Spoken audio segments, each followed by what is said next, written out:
ದಯೆಯಂತೆ ಭಾಗ್ಯದ ಲಕ್ಷ್ಮೀ ಬಾರಮ್ಮ.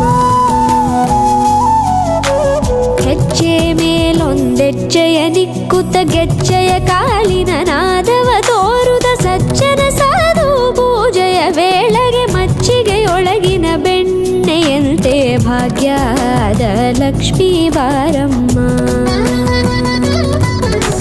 ಕನಕವೃಷ್ಟಿ ಕರೆಯುತ್ತ ಬಾರೆ ಮನಕೆ ಮಾನವ ಸಿದ್ಧಿಯ ತೋರೆ ದಿನಕರ ಕೋಟಿ ತೇಜದಿ ಹೊಳೆಯುವ ಜನಕರಾಯನ ಕುಮಾರಿ ಬೇಗ ಭಾಗ್ಯದ ಲಕ್ಷ್ಮೀ ಬಾರಮ್ಮ. ಕನಕವೃಷ್ಟಿ ಕರೆಯುತ್ತ ಬಾರೆ ಮನಕೆ ಮಾನವ ಸಿದ್ಧಿಯ ತೋರೆ ದಿನಕರ ಕೋಟಿ ತೇಜದಿ ಹೊಳೆಯುವ ಜನಕರಾಯನ ಕುಮಾರಿ ಬೇಗ ಭಾಗ್ಯದ ಲಕ್ಷ್ಮೀ ಬಾರಮ್ಮ.